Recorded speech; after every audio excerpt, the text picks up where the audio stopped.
Okay, so having looked at superior minor piece, in this case superior bishop, against an inferior bishop, but both of them being of the same color in the only game that we examined on this topic, but actually a very, very detailed examination of it, a very, very instructive game, would recommend you to review that in case it's not more or less clear the themes in play first time around.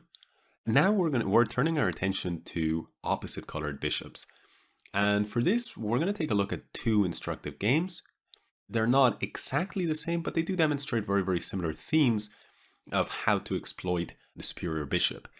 Now, I do want to just point out one thing. I mean, in general, the considerations that we have with opposite colored bishops versus same color bishops are very similar. I mean, how influential is your bishop? Is it active versus is it passive? Is it more stable? Just which squares is it controlling, how important those squares are. Just the usual questions are what we're asking. However, there is one additional consideration that is very, very important, very significant when you have an opposite color bishop situation, which is if you have the superior bishop and the queens are on the board, then there are many, many attacking possibilities for the side with the better bishop. It can be very, very difficult to create a defense. What we can notice this time around, what we can focus on is that battle of the superior minor piece. In this case, we have bishops of opposite color, but notice how the white bishop right here on d5 is cutting into the king side position, but also cutting into the queen side. We notice this pawn on b7 is an easy target. We notice many light squared targets available for this incredibly strong bishop, and we notice the possibility of an attack, some queen h5, maybe a rook can maneuver via e1 and e3 and rook h3, and you can see how the white king is feeling much, much safer than the black king. And in fact, if we fast forward once again, we see that Karpov uses his bishop.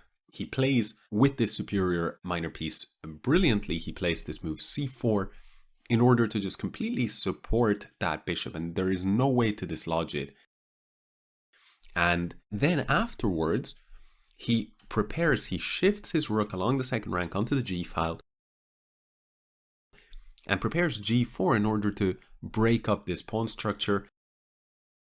But also because when you have a much, much better piece than your opponent, and it's operating on the other set of squares, on the light squares against the black position, well, how can you expect black to defend his light squares? You have an extra piece. This piece does not play along the light squares. So you have A, an extra light square piece, and B, it's a very good piece, objectively a better piece than your opponent's. Your opponent cannot get his piece operating along the dark squares effectively, so white does not have to concern himself too much with his own potential targets on the dark squares, because black simply cannot bring this piece into play. He doesn't have such a great central stabilized square like perhaps e5, that's unavailable. I'm selecting e5 or even d4 just to try and compare with this bishop on d5, which does have one of the key central squares. So therefore, the black bishop cannot get into the game and cannot challenge white on the dark squares, cannot make the white king feel unsafe. Whereas, on the other hand, white is absolutely able to generate such an attack. Black had to play the move queen to c3 just to generate some kind of counterplay here on the queen side. White played rook g3. And black was able to grab a pawn, but notice queen went to c3, queen went to b4. The queen is now a little bit out of play. And in the meantime, rook d to g1, doubling up on the g file. After queen b2, rook g5. And after queen f6, rook 1 to g4. Queen a1, king g2. Queen b2 check, king h3. Hiding the king away from the checks along the light squares. Notice how the king is operating along those light squares, which white basically owns. But black is not really able to break white down where he would like to break him down, which is on the dark squares. Because of course, if black were to play a move such as bishop to h6, then rook g8 check, rook takes, and it's checkmate because the rook is supported by what? By this fantastic light squared bishop on d5. Now, okay, after king h3, black played rook c to e7, f5 came in, and now once again, white is willing to compromise on those dark squares, opening up this diagonal. In both cases, that pawn was on f4, it no longer is, so that's why these two diagonals have been opened up. But it's not a concern because, as mentioned, bishop h6 or bishop e5 moves are not possible. The black bishop on g7 is locked down to prevent white from checkmating on g8. Black now played queen f6, rook h5, maneuvering on the light squares. Notice this piece placement here. Rook f8, rook g to h4, pressing on this target, this h pawn. h6, now rook back to g4, and after a bit more maneuvering, we get to this position here, where after queen f8, queen g5, white has thrown absolutely everything that he had at black, and he's finally overwhelming the black position. And the reason for this is that if black, let's say, plays, I don't know, some silly move like rook to b8, just to show the idea that white has in this particular position, well, we can actually take on h6 with our g-rook, bishop takes queen g6 check. Beautiful again, the alignment of the white pieces here.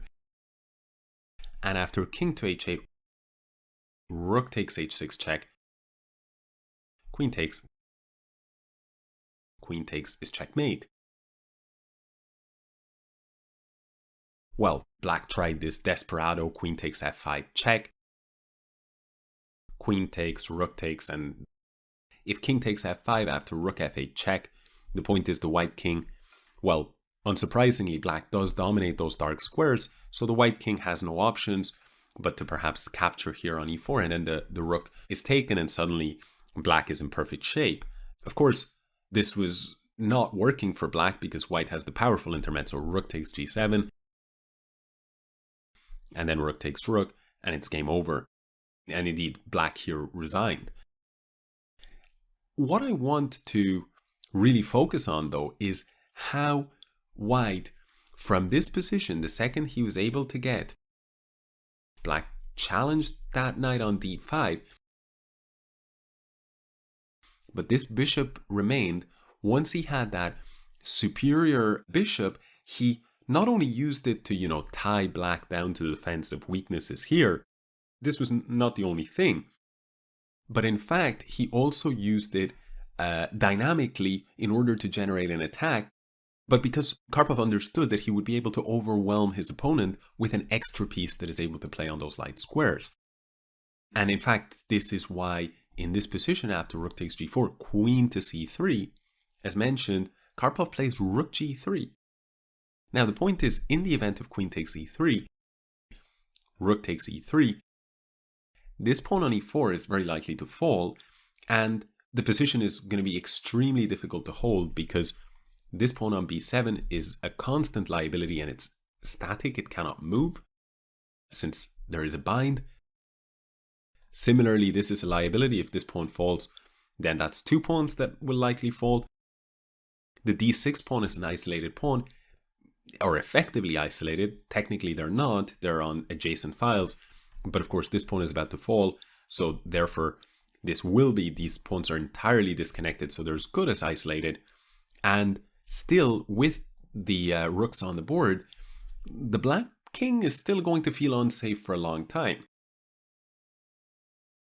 So instead of this, John Nunn decided to play queen takes b4, accept this gambit, but that distraction of the queen allowed the attacking dynamic power of the bishops of opposite colors, when one is the superior bishop, really to just be demonstrated very, very convincingly by Karpov.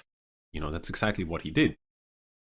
So, well, I just wanted to show this game because really it's a very, very important point to be aware of when we have any situation of opposite colored bishops. But it is perhaps the more dynamic aspect of handling a superior minor piece situation. And so I won't focus on it beyond pointing out this particular game. And now we're going to take a look at the two new games that I have selected for this section. So let's move on to that right now.